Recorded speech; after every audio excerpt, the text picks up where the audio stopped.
Então hoje é 1º de agosto, os trabalhos voltaram, acabou o recesso no Congresso e a CPMI já entrou quente. Então, 1º de agosto, eu fui falar que eu faço aniversário em agosto, mas vocês acabaram fugindo da pauta e falando só de parabéns. Parabéns, João Paulo, parabéns, João Paulo. Eu agradeço muito os parabéns de vocês, mas vamos focar nos acontecimentos que a gente traz aqui, tá certo? Eu fico muito feliz de saber que vocês têm esse carinho comigo, né? Então nós estamos aí com o vídeo 65 da CCI, Comissão Cidadã de Inquérito. Olha, eu mudei, agora a parte branca é onde fica a chave Pix, né? Para vocês nos apoiarem aí. Porque está sendo um trabalho, ó. A gente passou as férias aqui cavucando, cavucando, cavucando. Agora que começou o 1º de janeiro, quer dizer, 1º de agosto, né? E o negócio começou quente, tem muito assunto pra gente.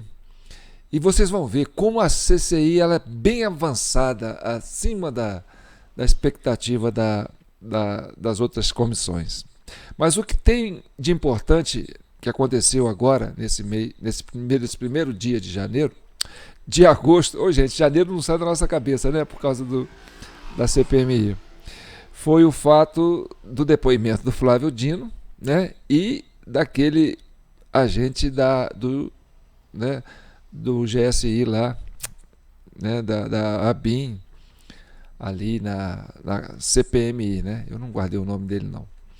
E outra coisa, saiu um relatório do Exército sobre o 8 de janeiro. Estava pronto em março, mas não foi publicado, né? Foi agora que foi liberado. Por que será que o Exército já está começando a botar a manga de fora, né? E aí acusa realmente, aponta o dedo para o Planalto, né? O relatório do Exército aponta o dedo para falhas de dentro do Planalto. E aí nós vamos trazer isso aqui também. Outra coisa, o Flávio Dino está na mira da oposição. E aí, gente, eu acho que o Lula tem uma gratidão muito grande com o Flávio Dino, tá certo? Eu vou mostrar aqui uma imagem do Flávio Dino com o Lula.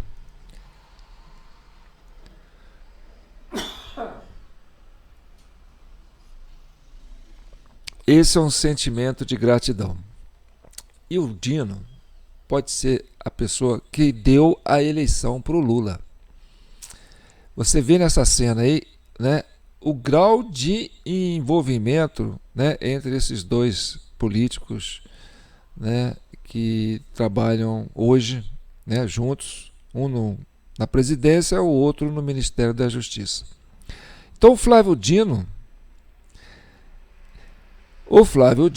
é uma peça importante dentro do governo eleito, porque talvez ele tenha sido o fator principal que deu a eleição para o Lula.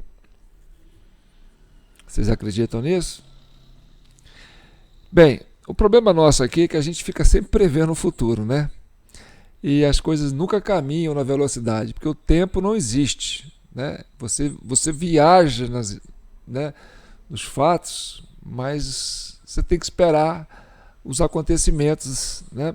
Porque o tempo não existe. Você consegue ir lá na frente ver, você consegue ir lá atrás rever, né? Mas você não consegue atropelar, né, os desdobramentos dos acontecimentos. Então, como a gente é refém disso, a gente tem que ficar aqui acompanhando, né, como se a gente estivesse no mesmo lugar.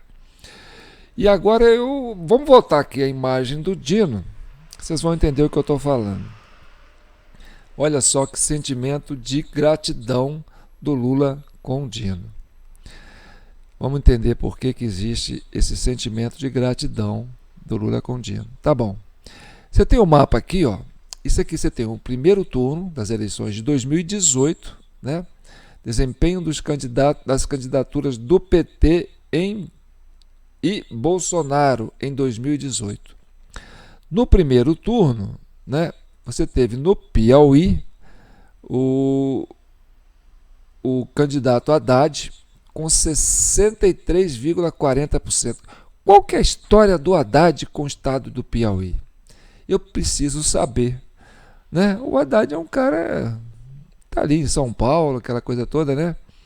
Nunca foi candidato a nada lá no Nordeste, tá bom. E no segundo turno, você tem o Haddad com 75,5% dos votos no Maranhão. Terra de quem? De Flávio Dino. Quando Flávio Dino se elegeu governador do Maranhão. Tá certo? O que o Haddad tem de tão importante que ele fez no Maranhão para ter 75% do total de votos, sendo que Bolsonaro varreu quase o Brasil inteiro? E o Haddad ficou restrito a essa faixa, né? Essa faixa do Nordeste, e com ênfase no Maranhão, terra de Dino. Vamos entendendo isso aí. E aí você tem, nas eleições para presidente 2002, segundo turno, você percebe que, né, o Lula, ele abrangiu, entrou em Minas, né, entrou em Amazonas, no Amazonas, né? O resto era o que o Haddad já tinha, sem nunca ter nada a ver com o Nordeste, tá certo? E Minas foi aquilo que eu te falei, né? Coisa de 0,22%. E aí você tem o Lula com 50,9% e o Jair Bolsonaro do PL com 49,1%. Ou seja, o Lula teve que ganhar com menos de 1%. E aí, meu amigo, você sabe qual foi a participação do Maranhão, né, do Piauí, da Bahia e do Ceará para garantir essa votação para o Lula, né? Então, vamos adiantar aqui, ó. Vocês estão vendo aqui essa amizade maravilhosa e essa gratidão. Daí ele prometeu: você vai ser o meu ministro da Justiça e ninguém põe a mão em você, né? E Flávio Dino na mira da oposição. Então vamos lá. Vou soltar agora uns recortes que eu fiz, né, do que aconteceu nesse primeiro dia. Vocês vão entender um pouco por que nós estamos chegando nessa encruzilhada. Porque tudo, gente, caminha para a digital do mesário. Quanto tempo que eu venho falando isso? Vocês que me acompanham, né? João, aquela hora que eu ficava assim, pergunta lá para o ministro Alexandre de Moraes por que o mesário pode abrir a urna. Entendeu? E agora você tem mais 2 ministros falando isso, né? Você tem o Alexandre de Moraes, você tem o Flávio Dino e você tem o Gilmar Mendes, né? O decano, o mais antigo dos ministros do STF, quase como assim, um réu confesso, né? Olha, gente, realmente existe como trapacear nas eleições, que é usando a digital do mesário. E essa informação foi ocultada para todo mundo, faz aquele circo todo, não pode atacar as urnas, não pode atacar o sistema eleitoral, para esconder essa informação que era tão preciosa. Então tudo que aconteceu de lá para cá, do dia 30 de outubro para cá, foi para esconder essa informação. Qual? A digital do mesário. Tudo que aconteceu. Por que as pessoas foram para a rua protestar contra os resultados das eleições? Porque eles não sabiam, mas tinha a digital do mesário, que proporcionou esse resultado, que fez, né, uma multidão irem para as ruas indignadas. Cadê o código-fonte? Nada, digital do mesário. E aí, o pessoal na frente dos quartéis, questionando o quê? A legitimidade da eleição do Lula. Aí vem esses episódios, né, que a oposição, que o governo não quer que investiga, né, que foi o 12 de outubro, 12 de dezembro, né, na diplomação do Lula, que fizeram aquele circo lá, que você já tem, né, o que nós mostramos. Depois você vê o negócio da bomba, né, aquela piada de mau gosto, lá no aeroporto de Brasília. E depois você teve o 8 de janeiro. Sabe, eu sempre falo, 8 de janeiro é de quem passou o Réveillon, sabe, fumando um baseado estragado. Porque para bolar aquilo ali, gente, é o que eu tinha dito antes, entendeu? O cara já estava eleito, já tinha tomado posse. O pessoal já estava esvaziando o movimento. Por quê que houve essa necessidade de criar esse 8 de janeiro? Para esconder, para abafar o quê? O dedo do mesário. Tudo isso é para esconder o dedo do mesário. Tá certo? Por quê? Porque é ali que está o problema. Vamos avançar? E vamos descobrir por que, as coisas caminham em direção ao dedo do mesário. Por que o Flávio Dino está na mira da oposição.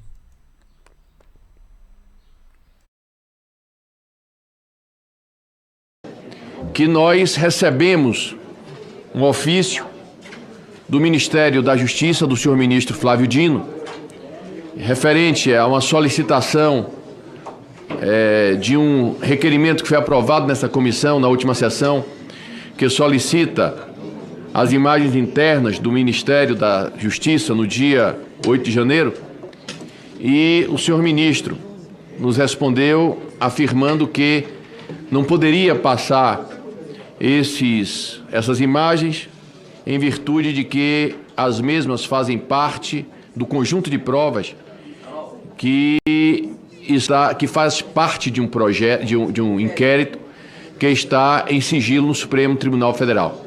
Não faz sentido nenhum que tudo aquilo que esteja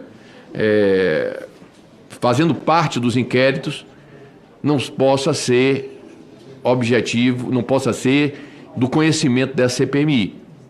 Sendo assim, e até pela obrigação que eu tenho, como presidente desse colegiado, de manter a integridade, a autoridade desse colegiado, eu não posso aceitar que as partes que sejam objeto de determinado requerimento simplesmente tenham o direito de dizer: eu não vou atender. Porque se isso for feito, se nós adotarmos e aceitarmos passivamente esse tipo de comportamento, essa CPMI está fadada mais do que ao fracasso, está condenada ao ridículo, que estou determinando a advocacia do Senado para que solicite ao Supremo Tribunal Federal uma ordem para que o Supremo determine ao ministro que sejam entregues esses documentos. Então, essa decisão é a decisão que a mesa está tomando. Bom, e o inquérito militar aberto para investigar os responsáveis por proteger o Palácio do Planalto no dia 8 de janeiro livra os militares do Exército e aponta indícios de responsabilidade da Secretaria de Segurança e Coordenação Presidencial, que integra o Gabinete de Segurança Institucional. O GSI era comandado pelo general Gonçalves Dias. O relatório foi finalizado em março, mas passou por uma complementação neste mês. E a verdade é um bicho muito teimoso. Então não adianta, mesmo com toda essa blindagem feita pela CPMI, que tem ali uma maioria governista, talvez seja a primeira comissão parlamentar de inquérito com a presença de 6 integrantes do mesmo estado ali, da bancada do Maranhão inteira, em peso. A relatora é do Maranhão, por quê? Está blindando quem? Será que algum político maranhense está sendo blindado nessa história?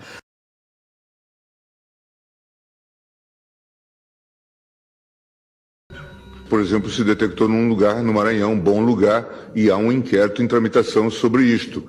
E como que se descobriu? Porque se fez o cruzamento.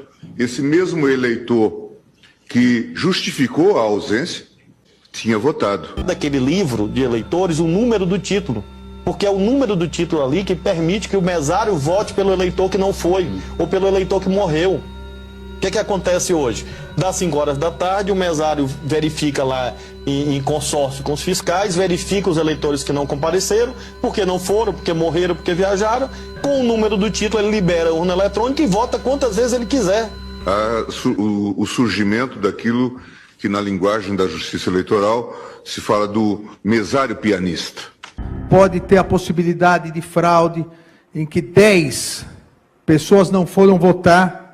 Se o mesário tiver de má fé, ele pode autorizar e cadastrar o voto. Só que isso não é problema da urna eletrônica, isso é problema da pessoa. Que na linguagem da justiça eleitoral se fala do mesário pianista. Então vocês estão entendendo como é que a coisa está caminhando? Entendeu? É como se tivesse assim, ó, você vai seguindo o cheiro, entendeu? Você vai chegar onde? Você vai chegar no mesário de pianista. Você vai descobrir quem que é o dono do peido. Mas é sério, gente, eu estou rindo aqui, mas é sério. Então eu acho que o Flávio Dino hoje, ele está realmente numa berlinda, e o Lula não pode abandonar o Flávio Dino, porque, na verdade, foi o Flávio Dino o responsável pela eleição do Lula. Tá certo?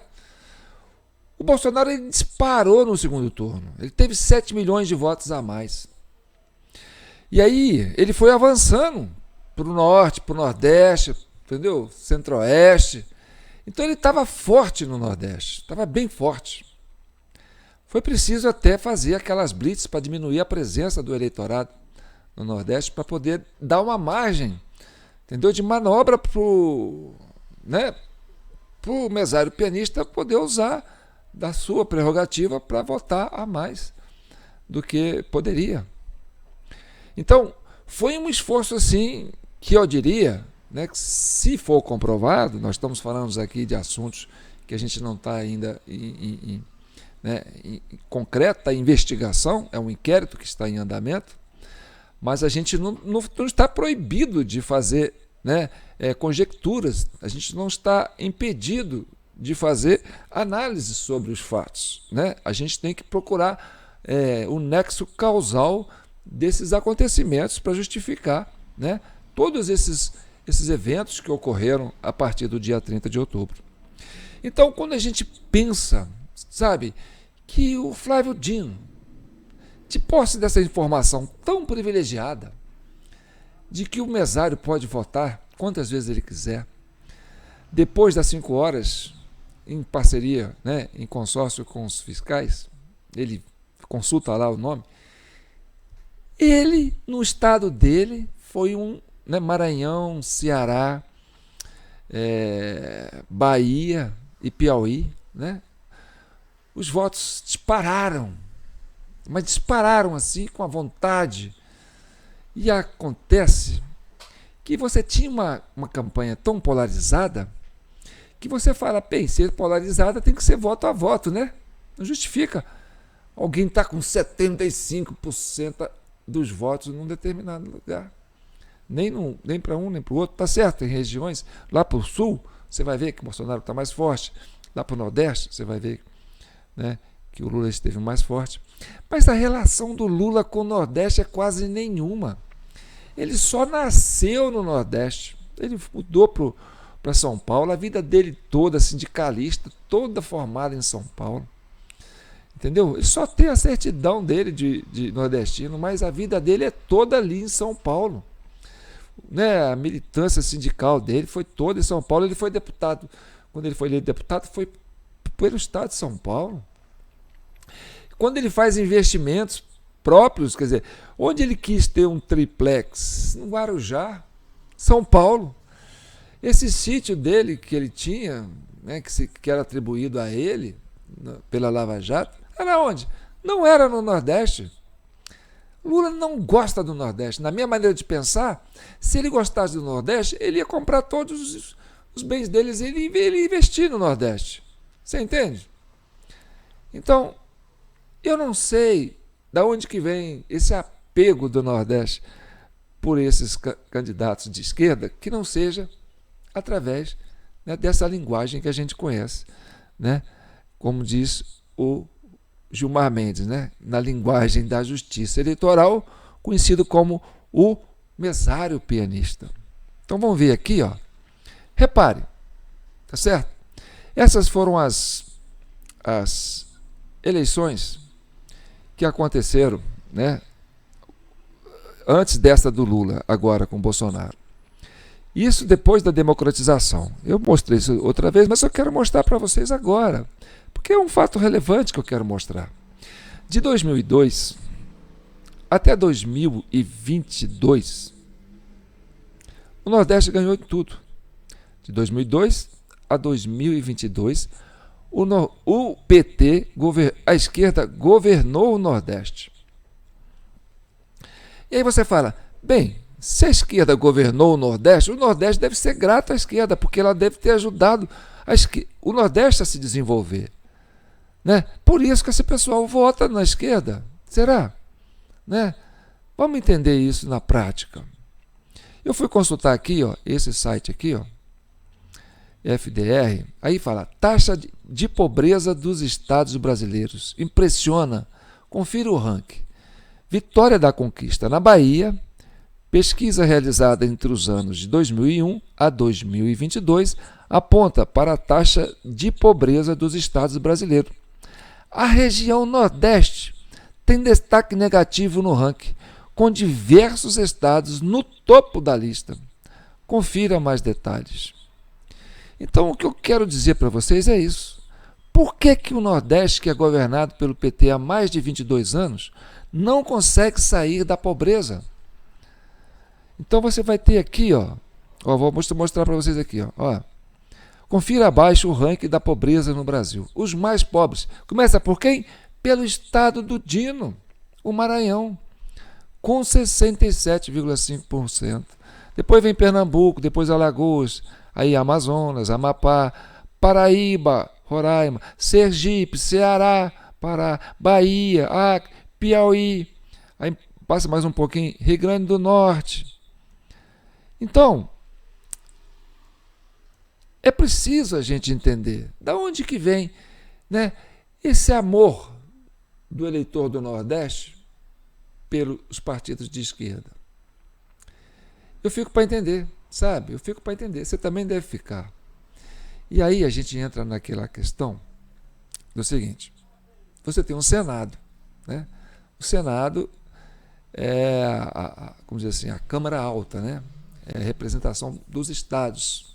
Então não é igual o deputado, a Câmara de Deputados, que é meio proporcional. Ainda assim, essa proporcionalidade não é muito justa, porque você tem São Paulo, um estado muito povoado, elege um candidato, uma bancada de deputados, né, que um deputado de São Paulo, né, representa muito mais brasileiros do que um deputado do Piauí, né, que representa, né, um número menor de brasileiros. Então, eleger-se no Nordeste é mais fácil. Primeiro, porque é um estado que tem um pessoal mais carente, né? O pessoal mais carente, ele é mais vulnerável, ele é susceptível, né, à corrupção. Então, você tem um ambiente mais propício, né? Para quê? Para fazer o que o mesário pianista tem feito. Mas, enfim, o Nordeste são 10 estados da federação, quase metade, sabe? Nós temos 27 estados, 10 é do Nordeste. Então, o que acontece? Com 10 estados, você faz uma maioria no Senado. Você concorda comigo? Então, porque quando você vota para presidente, é majoritário, né? Deputado, aquele monte de deputado, aquela esparramada toda, fica mais difícil a ação do mesário poder atuar nesse aspecto, porque para cada região é uma coisa e tal. Mas na questão de Senado, governador e presidente, é tudo chapa majoritária praticamente, né? Você vota numa chapa fechada para senador. Então você vota presidente, governador, senador. Por isso que no primeiro turno as eleições sempre acabam mais tarde, né? Por quê? Porque dá mais trabalho. Porque tem um mesário que, se ele fizer esse trabalho do piano, ele vai ter que votar para presidente, vai ter que votar para governador e vai ter que votar para senador. Então, a importância do Nordeste, do campo político, estratégico, ela é muito grande, porque você coloca 10 estados, você coloca 30 cadeiras no Senado.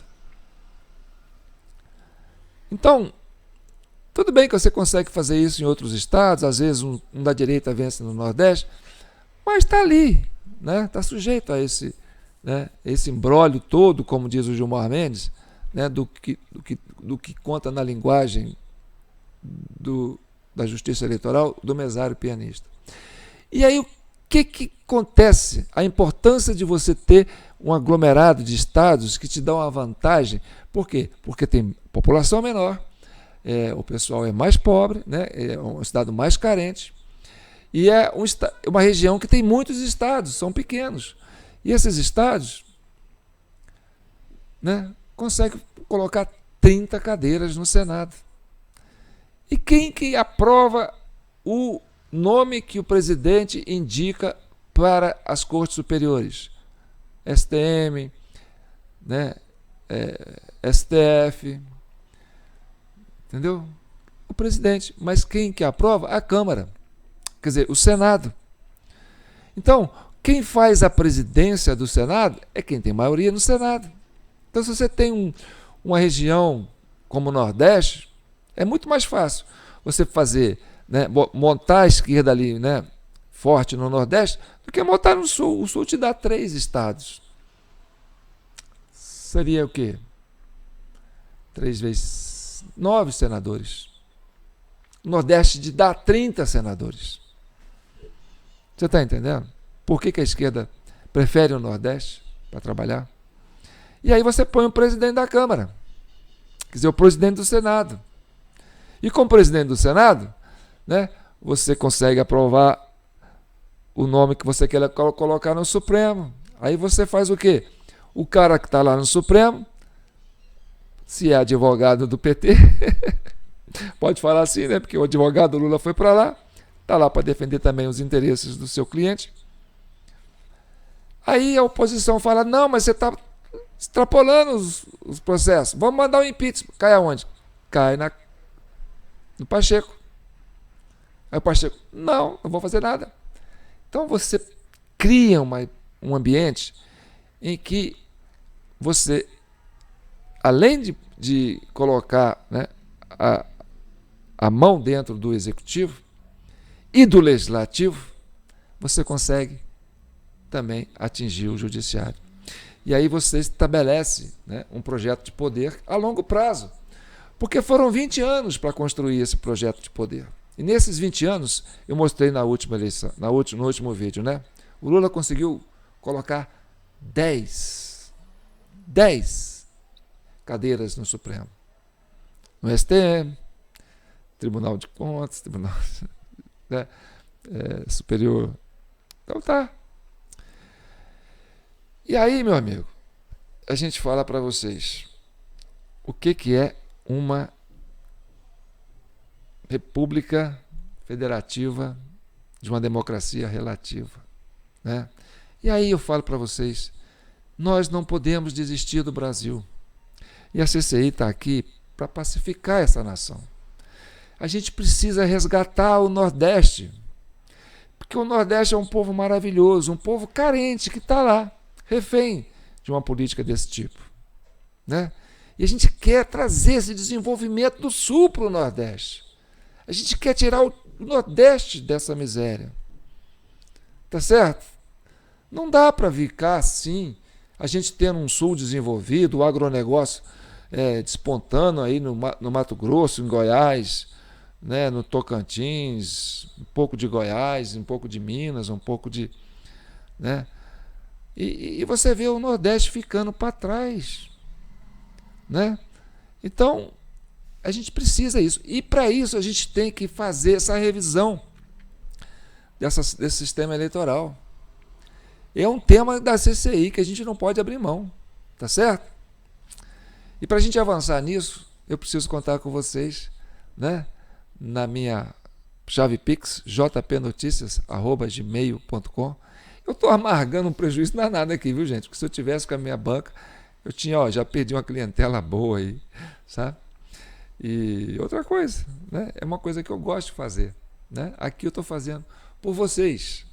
Vocês precisam, né, dessa força. Eu sou um velho de 63 anos, quer dizer, vou fazer 63 anos agora, dia 15 de agosto. Mas eu não quero deixar, sabe, de dar essa minha contribuição, né? Se eu posso fazer por vocês, fazer pelo Brasil, pelas futuras gerações, né? para pacificar esse país. Porque essa construção, essa sistemática que foi introduzida nessa urna eletrônica, com essa digital que propicia, né, o mesário fazer isso, ela cria uma distorção. Porque mesmo que você faça a presidência, dificilmente você consegue fazer essa maioria na Câmara dos Deputados, porque por causa da diversidade, né, do volume de pessoas que concorrem.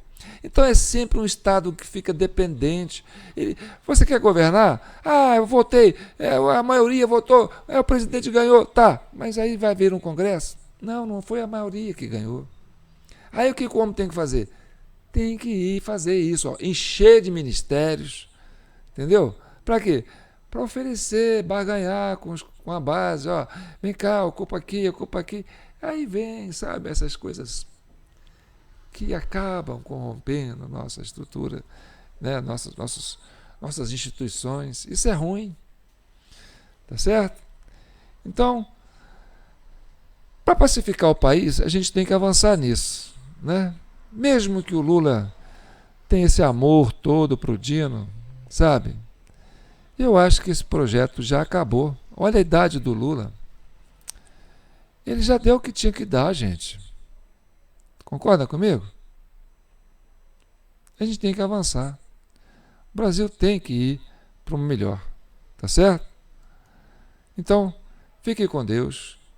Eu sou João Paulo Guimarães, falando direto do São João del Rei, capital brasileira da liberdade. Gente, compartilha isso só com gente que você gosta, com gente que você conhece, tá bom? Porque informação privilegiada não é para todo mundo, é para poucos. Tá bom? Eu estou sendo muito metido aqui, não estou? Tá bom, mas, sabe, a gente aqui está se expondo, né? Mas faço isso por vocês, pelo Brasil, por todos os eleitores, aquele que votou no Lula, aquele que votou no Bolsonaro, sabe? E olha, Bolsonaro hoje, tá bom, é inelegível. Tudo que eles fazem contra Bolsonaro acaba virando a favor dele. Então, atacar Bolsonaro agora não tem sentido, porque ele não é candidato, ele está inelegível. Então eles perderam um alvo fácil de poder ficar batendo em cima. Por exemplo, nós temos um amigo aí que fala, Bolsonaro, Jair já era, grosseiro, papapá. Aqui ninguém quer saber falar de Bolsonaro, ele não está inelegível. Então, vamos resolver vamos pro que interessa. Vamos resolver essa questão da urna eletrônica. Vamos ver realmente quem ganhou as eleições desse jeito aí que o Dino fez. E outra coisa, eles vão lá no COAF e quebram o sigilo da conta bancária do homem. Entendeu? Para pegar o quê? Para pegar no pé do homem. Aí fala, o homem ganhou 17 milhões de Pix. Tudo que eles fazem só levanta o homem. Esquece o Bolsonaro. Entendeu? O que mais? Tá bom, por hoje é só. Tá bom? Fique com Deus e que o manto de Nossa Senhora abençoe todos vocês. João Paulo Guimarães, direto de São João del Rei, capital brasileira da liberdade. Tá bom, já sei. Parabéns, João Paulo. 15 anos, tá? Vai mandando meus presentinhos aí.